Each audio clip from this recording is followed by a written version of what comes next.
And we are live. What's going on, everyone? Welcome to the First Row Intersation. I am Billy Rowe, your boy. Jumping today for a very, very special treat. We are going to be talking about embracing change, and that will be with a very good friend of mine, Teresa Farmer. Teresa, can you say hello? Hello, everyone. As you can see, she's excited, has some great energy. So I want to be very conscious and aware of your guys' time and want to make sure that we end as close to an hour as possible. The last two times we went over a little bit, but hey, nobody seemed to mind. Anyway, so first, because intersation is still relatively new, I want to explain what that concept means. Intersation is where interview meets conversation. I'm very fortunate to have many conversations with friends, family, acquaintances, coworkers, and any strangers sometimes. And those conversations tend to have a deep connection, which allows them to go deeper beyond the surface. And so, what intersation is my attempt to open up a literal lens into these conversations that I have on various topics and also provide a means for those who are watching via live to interact with us as we have this conversation. These are not two-way conversations between Teresa and I. This is a complete conversation, a group conversation between Teresa, I, and the live audience. So I want you guys to be engaged. Jump in the chat. We can see you guys here on the screen as you put in feedback or whatever you may want to put in. We can see that and we can interact with you there, or we can answer your questions live or respond to your comments live. But with that, this conversation is going to be about embracing change. And before I tell you my definition of what I think embracing change is, Teresa, I would like for you to tell me what the topic embracing change means to you. Well, personally, I feel like the only constant thing in life is change. And if we don't learn to embrace it, then it literally will take over us because it's constantly happening in our life. And so we need to embrace each thing that is thrown our way and learn and grow from them. Because if we don't, we'll be stuck in our life. Mm, I agree with that. We will be stuck in our life, and change is something that is, I mean, it's going to happen. It'll happen from today to tomorrow and so on. Hold on one second. Somebody says they can't see me.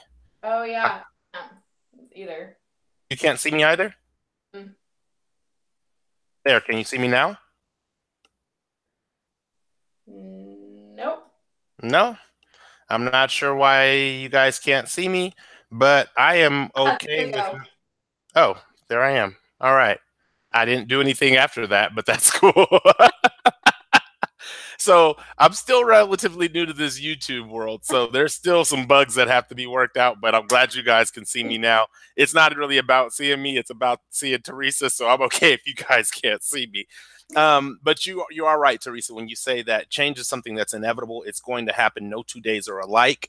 So we have to learn how to embrace it. I mean, well, you don't have to do anything, but it's best to choose to learn how to embrace it. So that way you're able to handle the ebbs and flows as life makes its corrections or as it makes its deviations.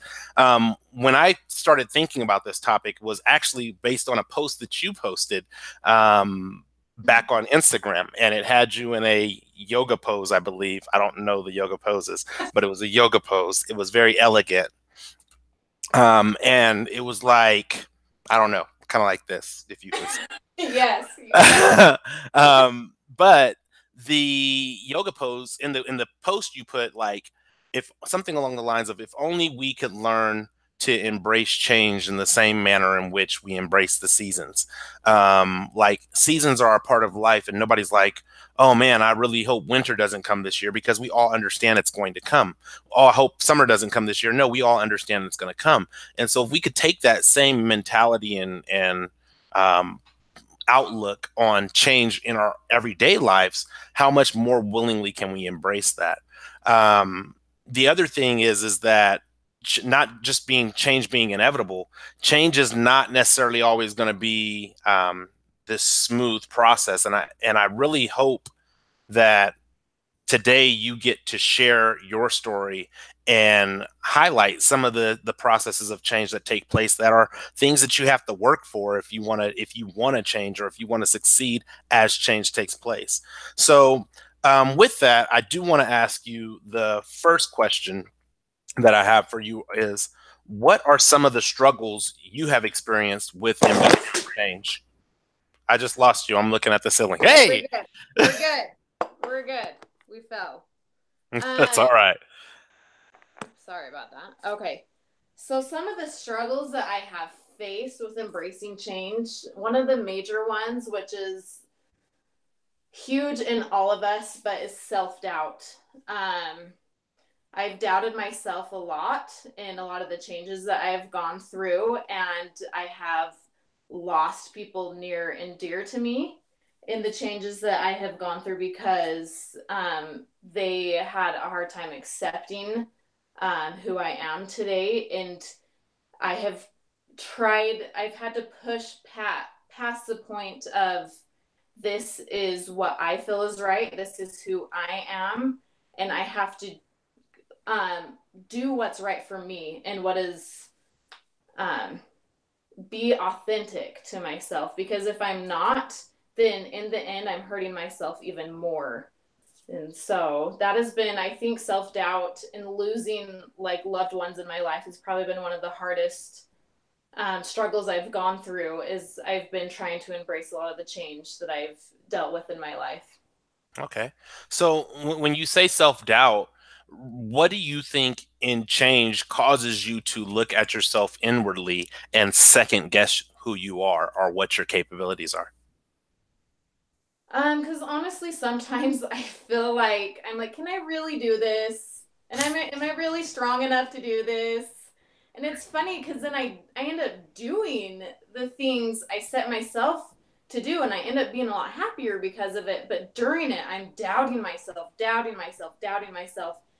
But yet, it's crazy coming out of the other side, and you're like, I did it! Like, I can't believe I went through all of that and was able to like do those hard things in life.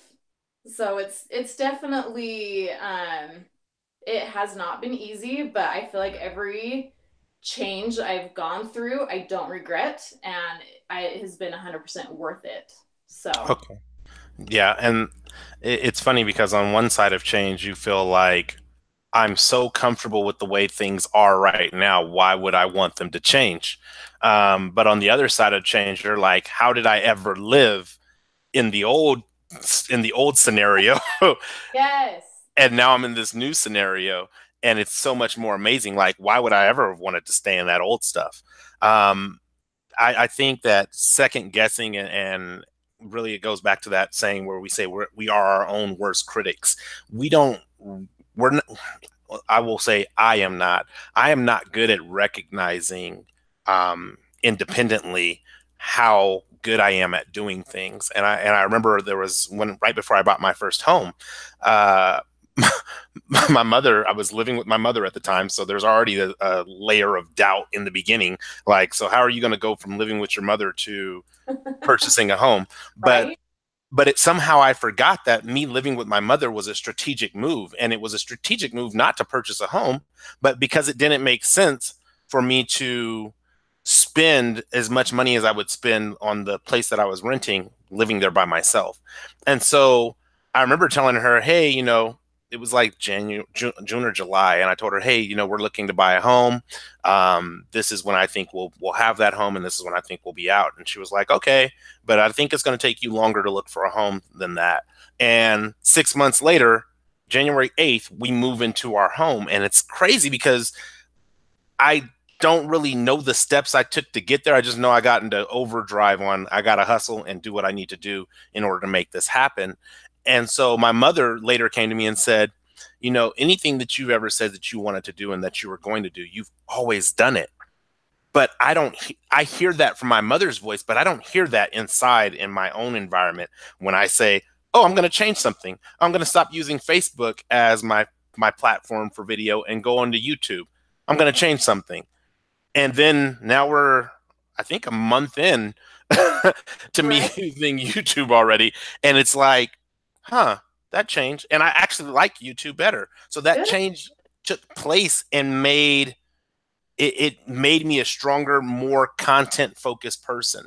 And so, like I said, being on that other side of the change, it just makes it to where you realize that what you were doing, though it was good for that season, it is definitely not an end all be all or the end of the journey. One of the things you also said was that in your change and in your struggles, you kind of had to shift and you were worried about disappointing people and you were worried about losing people. Can you kind of elaborate on that a little bit as far as like were there relationships that you lost because of changes that you made, or were there relationships that grew closer or more distant because of the fact that you made change? Yes. Both sides actually. I've had some people that I love very much and still to this day that haven't spoke to us in a while because of the changes that we have made in our life. And that I am a people pleaser, and that is something that I'm trying to work out through to be able to be true to who I am. But that has definitely hurt me to my core Hmm. to have people in my life that I just love so dearly, not be very happy with the person that I am today. But yet, at the same point, I have grown so many relationships in my life that have helped lift me up out of that dark place that I was when I had people not accept me for who I am. But I've had people come out of the woodworks from all walks of life that have just told me, Teresa, you are amazing no matter what you are, who you are. And those people have definitely helped me to be like, you know what, I am doing okay. And at the same time, I look at that and I'm like, am I being that people pleaser again and just looking for people to tell me like what the person that like that I'm okay with the person I want to be. But yeah, I have to look at that as like, you know what, I am on the right path because this is who I truly feel that I should be. And in that, have had people who have confirmed like you seem a lot happier, you're glowing. And so that to me, I'm like, you know what, I'm doing something right and I'm following my heart in that. And so And so it sounds like then you've leaned more heavily on your internal foundation on who you are and how you feel, as you have made changes. And sometimes, with that change, there may be, I hate to use this term, but casualties from that change, that don't see the value that you feel from making that change. That is challenging because those people that were there for you in certain areas of life or certain times of life, you feel a sense of loyalty, um, but just feeling that sense of loyalty should not be what causes you to hunker down and bunker down and stay who you are to please that particular relationship. Um, the the next question I'd like to ask you is, uh, there's different extremes or intensities of change that take place.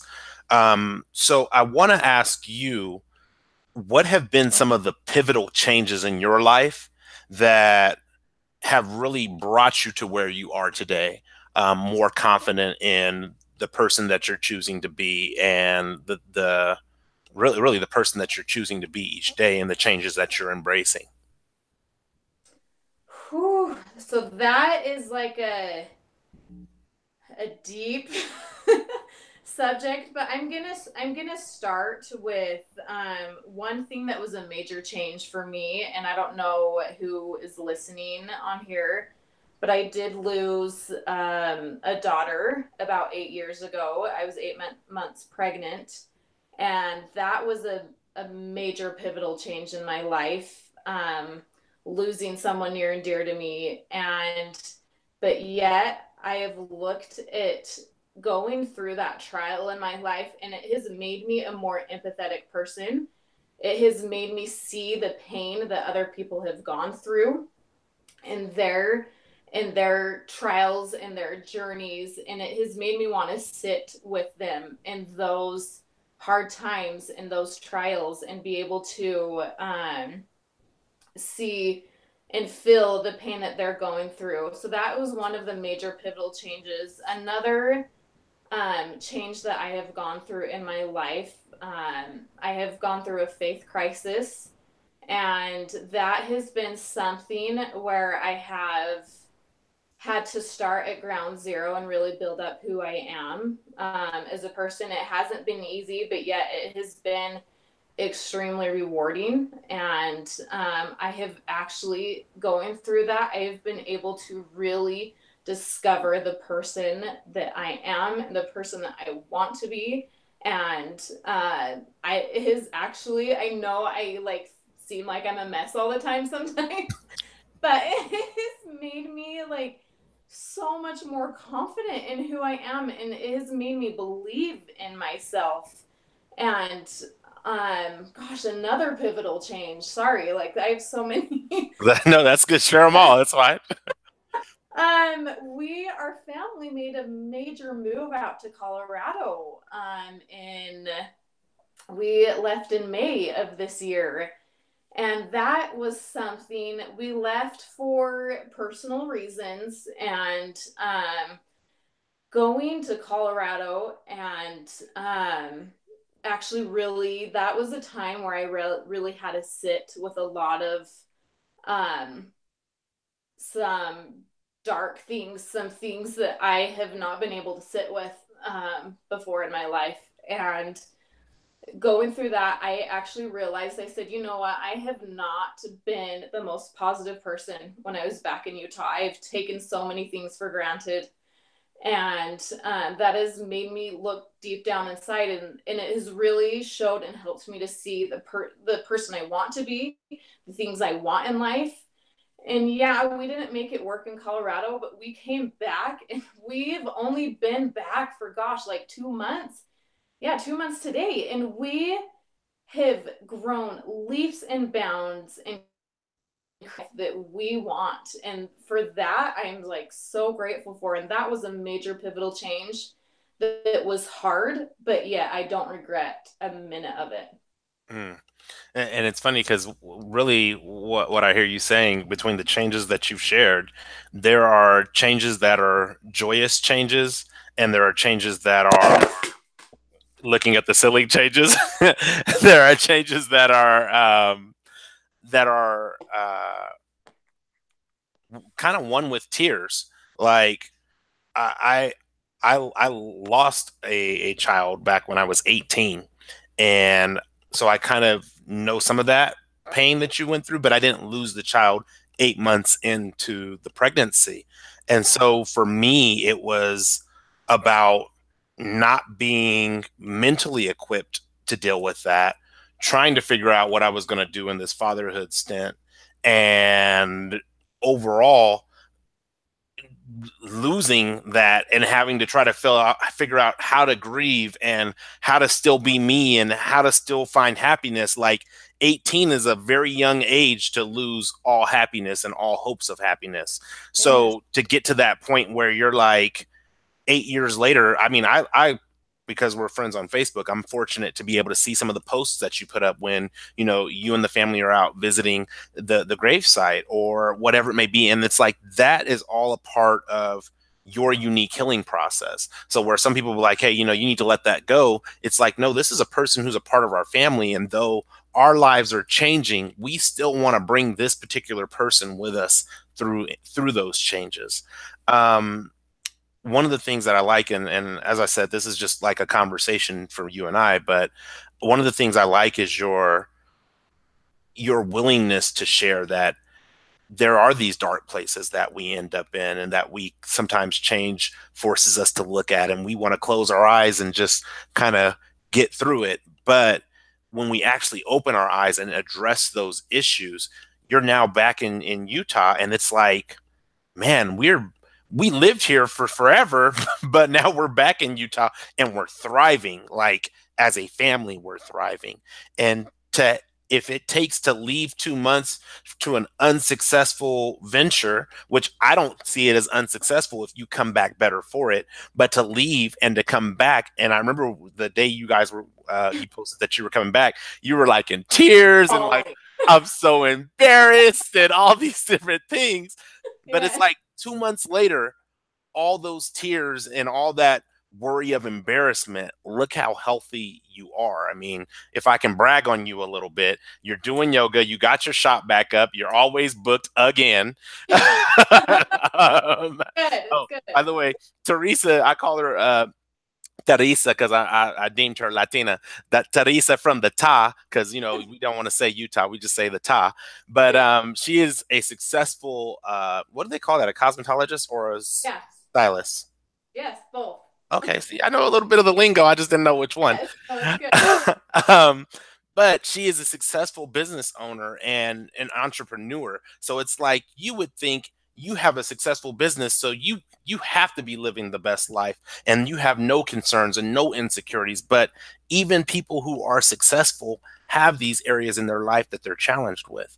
So one of the things I want to ask you is I know the topic is about embracing change. However, I want you to, if you have a story, to share a story about um, a time where you were resistant to change and what that resistance to that change produced. Oh my goodness. That's hard. That's really hard. A time that I was resistant to change. Gosh, it's crazy because I feel like it in everything in our life. I'm re I first accept it. I'm like, oh yeah, I can do this. And then like a part of me is like, whoa, Teresa, what are you doing? What are you doing? What are you doing? Um, but that's many things in my life. I'm trying to think one of the major things in my life that I've been resisting. Because I feel like everything I've given a consent to, but yet I resist it at the same time. Does that make sense? Reluctantly, you're a reluctant changer. Right? Yes. I got this. I got this. And then a part of me is like, no, why am I doing Right. I don't want to change. I don't want to change. Yes. this? So there's a reluctance. Yes. Maybe and maybe that is the battle that we all fight is that I know I want to change, but I'm reluctant to leave that familiarity, that yeah, the familiarity of the location that I'm in. Um, I think that is natural, and I think it goes back to what you started off with that self doubt and that second guessing, where you're asking yourself, okay, I'm going to go from what I'm comfortable with to which is to an unknown, which is going to leave me at best vulnerable. And I don't know about you, and you can tell me, but for myself, that is the last thing I want to be seen as is, oh, well, Billy the vulnerable man. That's not a title I'm looking to secure at any time in the present or the future. Mm-hmm. And when you say that, I have some things that I have gone through, and I will name one story I've gone through in my life, and I will admit it was my faith crisis because that has made me the most vulnerable I have ever been. And a part of me was like, well, what if I just go back? Maybe it'll be better. Like, what if I just fake it and like act like someone that I really am not down deep down inside. Um, but it has that has been something that I have resisted a little bit, but yet like sitting here in the person that I am today, I cannot imagine like not going through that.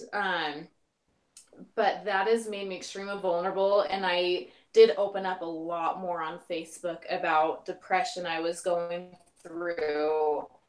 And because of me being more vulnerable, and this is something I have learned in doing hair, being more vulnerable has actually been able to make other people feel like they can be more vulnerable with me. And I have heard some beautiful stories. I have laughed and cried with many people around me who have gone through extremely hard things because I feel their pain and I've been there and I want to help them grow and get out of this deep darkness, but yet let them know that it is okay. It is okay to be sad.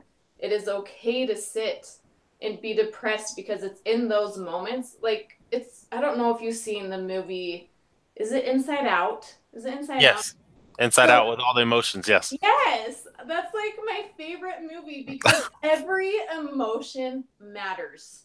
And I know a lot of us just strive for happiness, but I feel like every emotion in our life matters, and even sadness, fear, like all of it.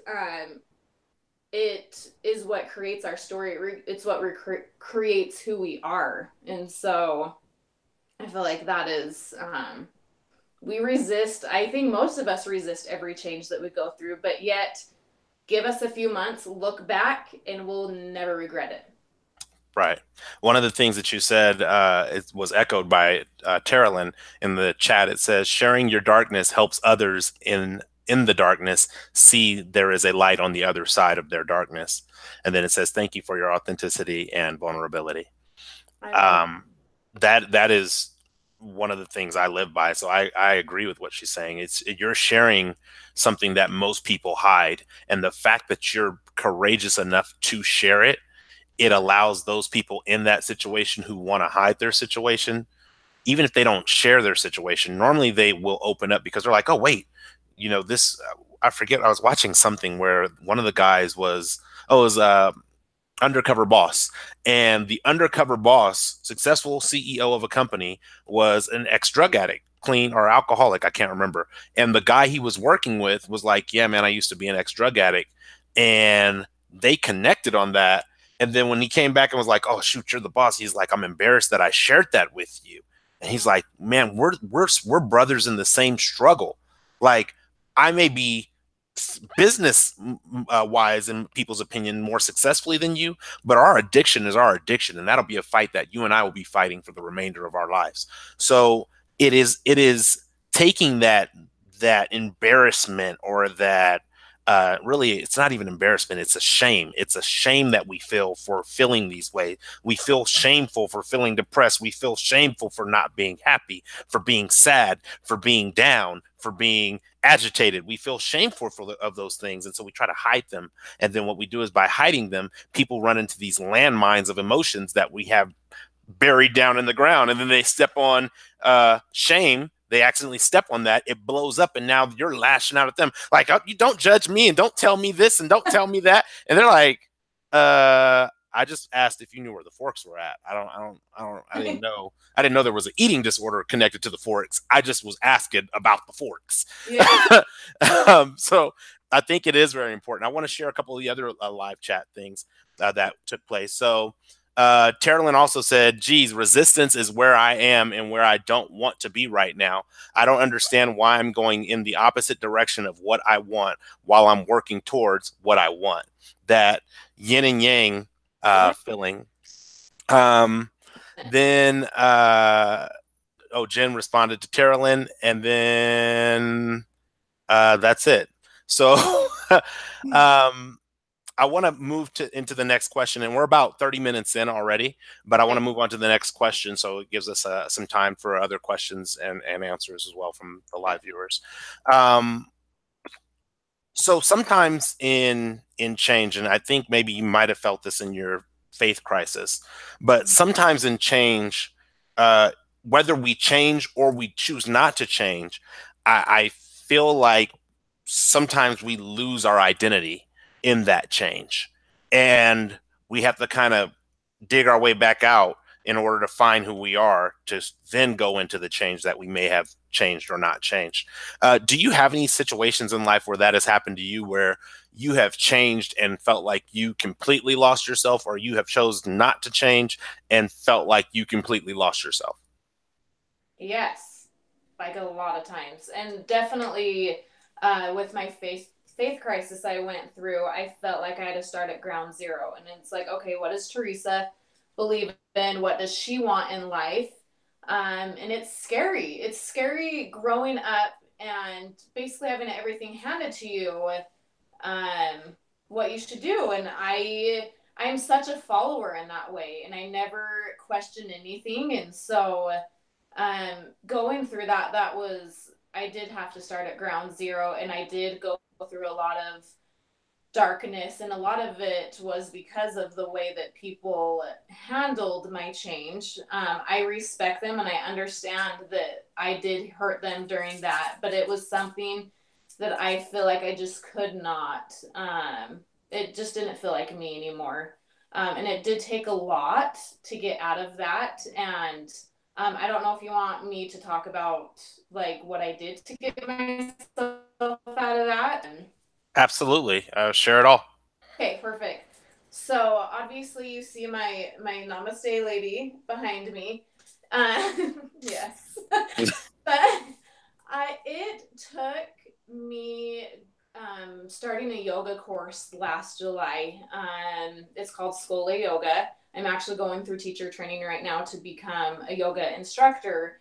And the first class I went to, I laid down in child's pose, and my instructor, I don't know if she's listening, her name is Shannon, but she just started off with these beautiful affirmations and told us we're worth it, and told us that the path that we're going on in our life is the right path. What we feel deep down in our heart is what is right for us. And I just remember laying there in child's pose and just sobbing. Um, and I just like went to her after. I'm like, you don't understand how bad I needed this. And as I continue to go through yoga and meditation, it has actually brought me out of a lot of those darkest moments that I've gone through. And because honestly, it is not until we legit in our like sit in silence. I know that's so hard for us when we're so busy and we try to like throw things at our way to numb the pain that we're going through, but it wasn't until I sat in that pain. And yoga has been such a beautiful thing for me to get me out of that pain, and through that I have found myself again. I have found Teresa that I have never noticed before. There's so many times I tell my husband, I'm like, who am I? Like I don't recognize myself anymore, but I love my life. I love myself.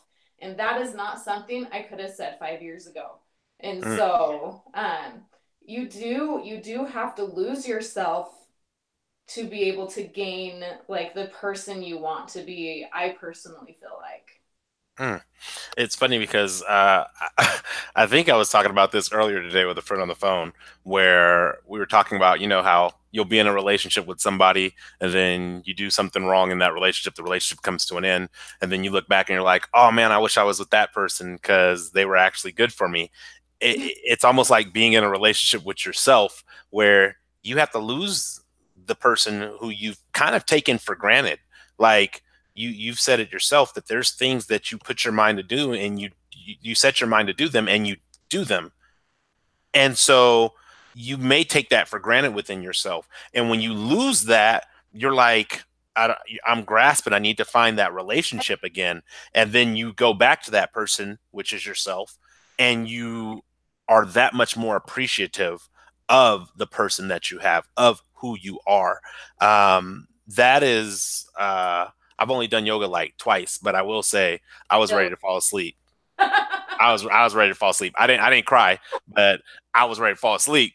And it was in that silence where, there's just soft music playing, and you're kind of alone with what's going on in your mind and what's kind of running on the hamster wheel.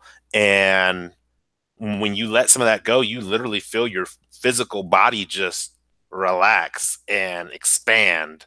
And so, I mean, like, to the extent where I didn't even know that, I mean, I probably knew this, but I didn't think about it. That when I inhale, you just think of your lungs being in the front, but you don't think about the lungs that are in the back that are spanning the back of your rib cage. And so, like, just those little things were like, man, when I slow down and Yeah. allow myself to really be in tune with myself, what an amazing biological machine I am. Yeah.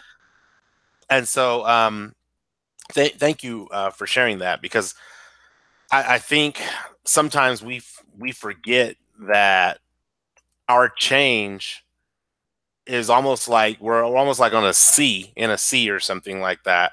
And our change, how we embrace it, is like the difference between flailing your arms trying to stay afloat in the middle of the ocean or laying and relaxing on your back and floating and waiting for help. Like it's night and day difference. And just for the record, I can't float because I know somebody's thinking that right now, but I can't I float. can't either. I You can't can't either. either. There you go. My non-floating sister. That's what I'm talking about.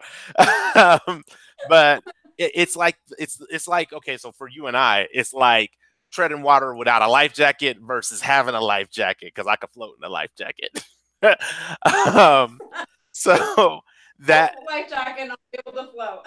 exactly. You give me a life jacket and maybe some ankle floaties. I'm good. I'll all Yes. day float.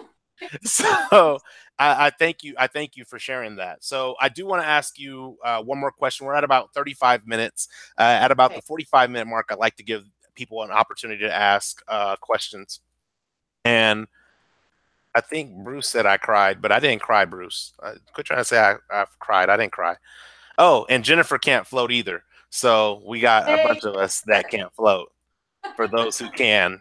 Hmm. The next question I want to ask you is how do you determine within yourself whether to embrace change or resist change?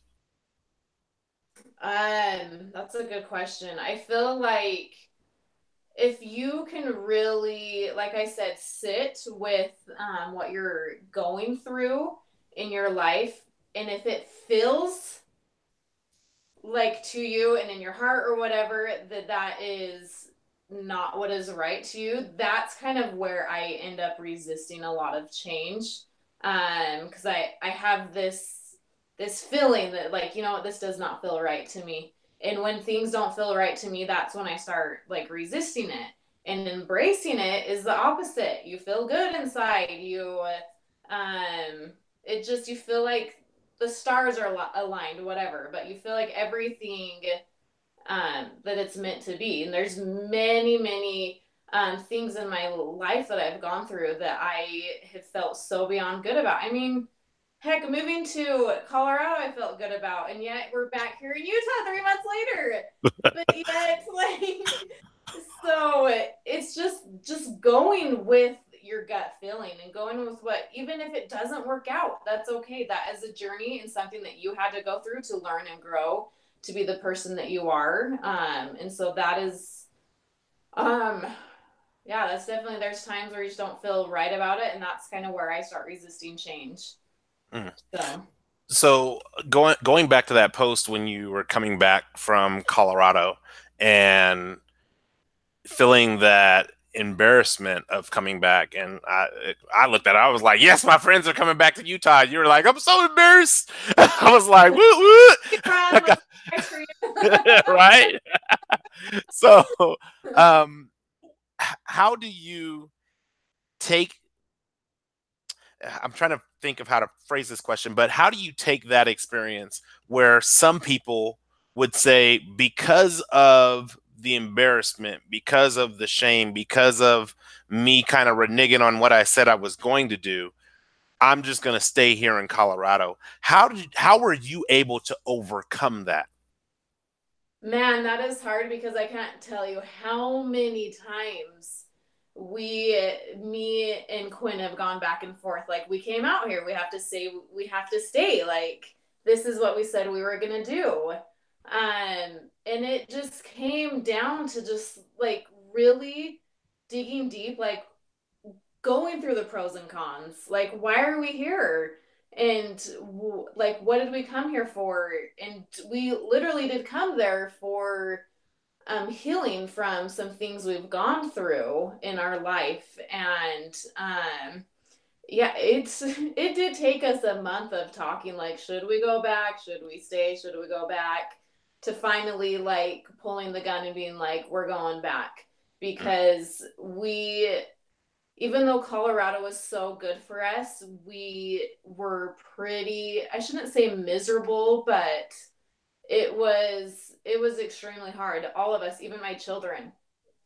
we're in some pretty dark places. And as a parent, that is so hard to Mm, see your child go through some depression like that. But yet, and that's why when I came back and I posted that picture of me sobbing, I was embarrassed. I was afraid of what people are going to think of me. Like, oh, I thought they were going to go off and make a life in Colorado, but yet, you know what? We tried. And that is something, I look back at it, that is something that would have always been at the back of our mind, always wanting to like go on the adventure of leaving Utah and seeing what it's like. It would have always been there. And unless we if we didn't make that step and leap to actually do it, we would have never known. And mm, so I'm glad we did that. And so I kind of look at it as a learning experience. We did that, and now I can check that off my list. And now I can stay in Utah and make my life here and appreciate everything I had here. So, yeah. And it's funny because you say it's hard to watch your child struggle with a decision that you as the parents have made. Um, and it's funny because what I was listening for was so I could just picture it being like, well, we got to go back for our kids. Like, look at they're struggling with this. We're okay, but they're struggling and we got to get them back to a place. And so Yes. you start making these excuses instead of reasons to go back. And then it's like, well, sometimes you end up staying in a place where you don't even want to be at because you're like, well, what kind of example are we setting to our kids to say they're going to do something and then bail on it when you don't like it? Well, that's a good example, actually. Like Yeah. you're teaching your kid not to live a life of misery and not to be afraid of saying that was a risk that I took that I'm no longer willing to take, and I want to go back to where I am comfortable and where I perceive that is going to be the best place for me to grow my life. So I commend you for it. It's something for me that I struggle with. I mean, you were literally like the first friends I had in Utah and the second home that I lived in Utah. So for those who may not know, I met Teresa through Airbnb. Shout out to Airbnb. You're welcome for the free plug. Um, but I met them through Airbnb, and before I got my apartment here in Utah, I needed a place to stay for about a month. So I stayed in one location for two weeks, went back to California, then stayed in at their home for 2 weeks. And in that 2 weeks, they were a critical part of helping to nurture me through not being in my household with my children and seeing them every day. So it was like I'd see their children, I'd come in, they'd be like, hey, we're going such and such, and they leave and their kids would be there. And I was like, wow, that's really trusting of them to leave their children with me. Like, can you watch our kids? They can stay in the house. Right. We're going out to ice cream. Bye. The kids are I upstairs. know. Do you need anything? Do you want us to bring anything back? But it was a part of me trying to embrace the change of being in Utah and not always wanting to run away from it. Because when I first got here, it was like, what plane can I get on Friday and be back on Sunday? That Oh, was my okay. Utah life plan. But as I have begun to embrace this life, I've made new friendships and and built new relationships and spend time with incredible people and have incredible conversations and have found people that are very supportive of not only what I'm doing on YouTube, but what I do outside of YouTube. So I think it's critical that you don't start putting those excuses because I easily could have put that same excuse. Well, my kids miss me and they need me to be there with them. So I need to leave Utah. I need to go back. Or anything. I go, well, what do I look like telling my kids that I came out here to work and get a job and then I quit and then go back and don't have a job? Like, what example am I setting? Versus this is the right change for me and this is the reasons why it's the right change for me. And I can't agree with you any stronger than what feels right. And when it doesn't feel right, you have to be willing to check in with yourself and be honest with yourself. So, um, with that, we are actually at 45 minutes. So, for anybody who is participating in the live chat, number one, round of applause to Teresa. Yeah. But whoever's in the chat, if you have a question or about her experience or things that she's done in order to embrace change into her life, please feel free to put that into the chat because the last thing we have here is that we can't float, so we know who gets to get on the life raft. I'm just saying. Um, but also in these conversations, I like to make sure that I share a couple of tools. I call them tools for the first row. Since you're sitting on the first row, it's only fair that you get the tools for the first row. And these are tools that are just designed to kind of help embracing with change, whether it's relationship change, whether it is employment change, location, geographical change, whatever it may be. These are tools that I have kind of just thought about for myself and my own reflection that I have used in order to embrace change. So the first tool in regards to embracing change is you have to decide whether you want to embrace that change or resist that change. But either way, no matter whether you decide to embrace it or resist it, seek the growth and the opportunity. And what I mean by that is that when you're resisting change, let's say for me, smoking. I don't know if you smoke, all power to you, but I don't smoke. And so there's been times where I've been offered to smoke. Mm-hmm. Some things legal, some things illegal. But every time that I've been offered, no, I'm good. I don't smoke. And what that does is what it did actually over time, where it was people started speaking up on my behalf when people were like, hey, do you want to smoke? And they're like, oh, Ro doesn't smoke. And it took that. I mean, I'm not really a peer pressure person anyway, but it took any pressure that I would have had for having to say, oh, I don't want to seem like I'm not the cool guy or that I'm judging them because they smoke. It took that pressure all off of me. And now I have advocates that speak on my behalf when it comes time to smoke. Hey, you want to smoke? No, I don't want to smoke. Thank you. Hey, do you want to smoke? No, Ro doesn't smoke. So you have to decide whether or not you're going to resist that change. I'm sorry, resist that change or embrace that change. But realize that either way, it's either going to help grow and strengthen the character that you are today, or it's going to add to and expand the character you are tomorrow, the character that you have tomorrow. Um, the second thing I have is you have to remove the fear out of things being different than they are today. The definition of change is different.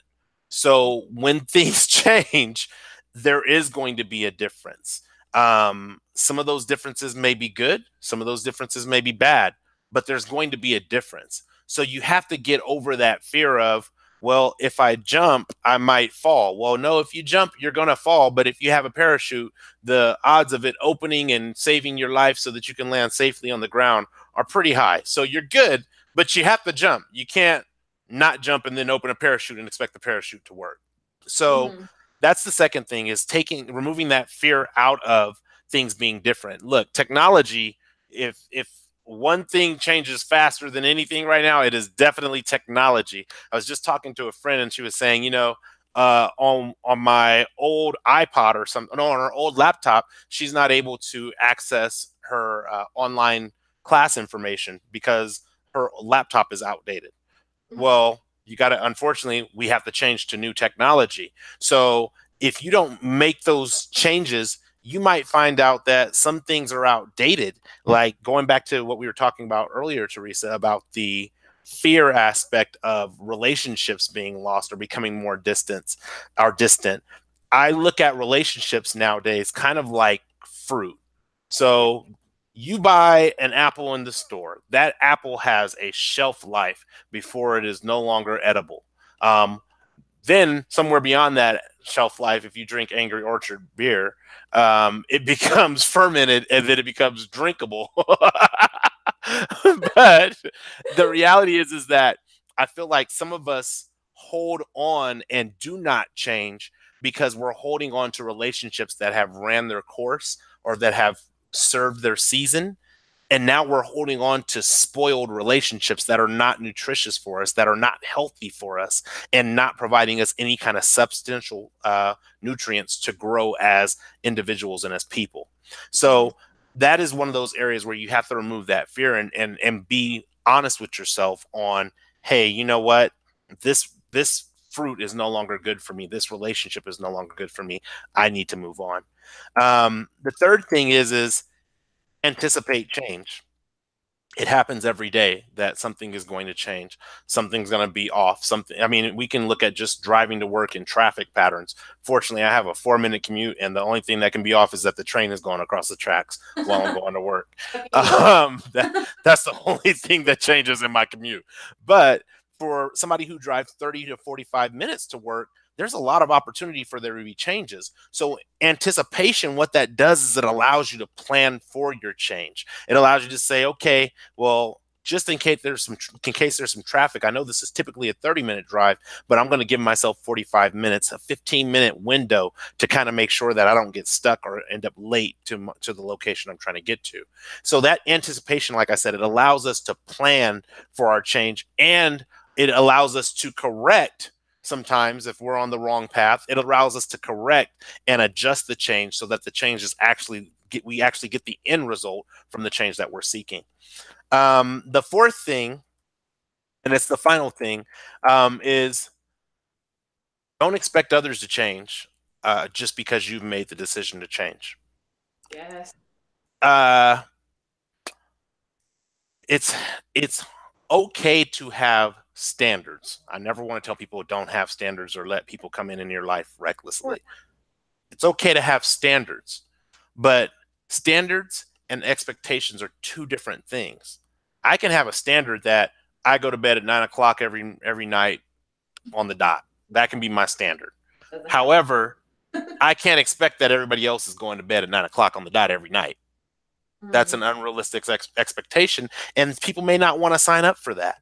So you can't say, well, because I changed and I'm different, now you have to change and be different. What you can have is a standard that says, because I changed, let's say I was in a gang, because I changed and I'm no longer in this, I no longer am about being in a gang and being civilly disruptive, because I'm no longer about that in that particular manner. I can't associate with you guys because I'm not about that life. Now, if that person or those people choose to change and say, you know what, you're right, we don't need to be about that life, and they want to come over and be on the standard that you're on, great. But you can't expect that of them. You can share what you're doing, you can tell them what you're doing, you can tell them what you would like for them, but change is something that is so uh, hardwired into each and every one of us. If we don't make that choice for ourselves, it becomes like that movie Inception, where they're trying to plant an idea inside an idea inside an idea for somebody to take hold of that idea. The reality is if I plant an idea in your mind, eventually you're going to say, wait a minute, I don't even remember thinking of this. So why am I doing this? And the change unravels. So that's the four tools that I have. I want to give you a time, since I don't see any questions here in the live chat. So I want to give you some time to give us some final thoughts, and then I'll give quick final thoughts, and we'll wrap it up at the end. Sweet, thanks. For some reason, I can't see you on the camera. But anyways, as far as one thing I loved out of your, what do you call them? I want to call them thought nuggets. Oh, But thought nuggets. No, my nuggets are what I think about when I'm initially making the concept. okay, right. thought, thought nuggets. Sorry, I just think of like treats when I'm with you, That's and all right. the It's nuggets sound good to me. they're called Uh, tools for the first row. Yes, tools for the first row. One thing that really stuck out to me that you said was you can't expect other people to change. Because that is something that is huge during my change. I don't expect anyone to follow my path. Because that is something that is extremely personal. And I think that everyone has a choice in the path that they're following. And everyone's different. And to me, I think that is such a beautiful thing, how different everyone is. And so because of that, that was like a huge thing that stuck out to me, was don't make other people be like you, because they're not, and that's okay. But like you said, change is constantly happening in our life, and it is it's detrimental to be able to embrace it instead of resist it, because it will happen constantly. And there will be times, and I'm not perfect, that I will still resist change, and that I will struggle with change. But I know that because I look back on every change that has happened in my life, and I don't regret one of them. And it has defined the woman I am. I am stronger today because of it. And I have actually built some amazing relationships that I call it past Teresa when I talk about past me, that never been able to like create those relationships if I didn't change the person I am today. And I have met some amazing people in my life who have bettered me and made me want to change in a certain way. And so it's change is such a beautiful thing, and it's happening all around us, and it is best if we embrace it other than resist it. I agree with that 100%. Um, anything, last chance, anything else you want to add? We have 5 minutes. I don't know, Ro. I just have to say how much I love you. Well, I will Ro, always, you always have my heart as my first friends. You and Quinn yes, and the kids will always have my heart as my first friends here in Utah. yes, The Oh, I want to thank those who came to participate live today. yes. That is Thank you. awesome. I think a couple of them are your people. If you haven't already, please take time to subscribe to the channel. Make sure once you subscribe, you hit the bell, so that will let you know when we are on live. And whether it's an Intersation or a Wednesday word, there's always something to grow on, something to chew on to help with your growth. As far as my closing comments when it comes to change, really.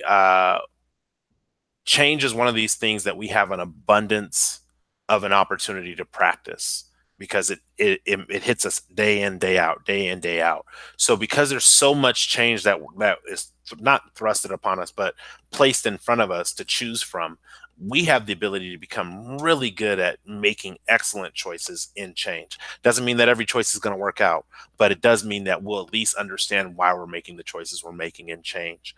And the more that we practice, one of my favorite quotes is from a inspirational speaker, Les Brown. It says, "Practice doesn't make us perfect; it simply makes us better." However, practice is a neutral agent. It doesn't matter whether you're practicing a good behavior or a bad behavior. That which you practice, you become better at. So, for me, if I want to practice being the best decision maker possible when it comes to embracing change and or resisting change if necessary, and what that does in us, like I said, you can't force somebody else to accept your changes or expect them to change because of your change. But when you get really good at embracing change, what happens is you become a change agent. You become an advocate for change, and you're actually putting yourself in a position to help others make changes that are healthy for them. Some people call it a role model. Some people call it mentorship.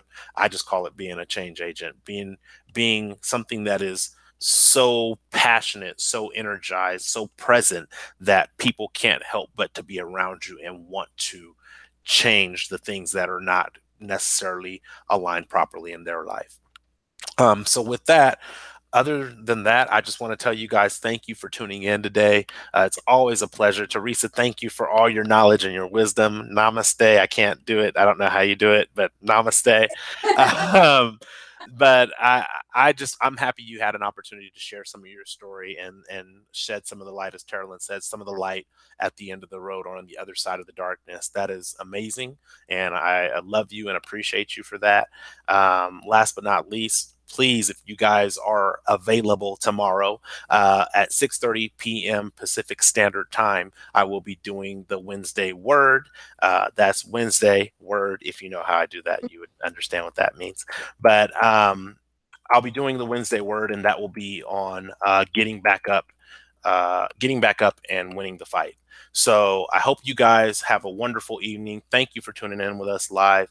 Until then, thanks for sitting on the first row. Until next time, one love, peace, and God bless. Bye Thank bye. you.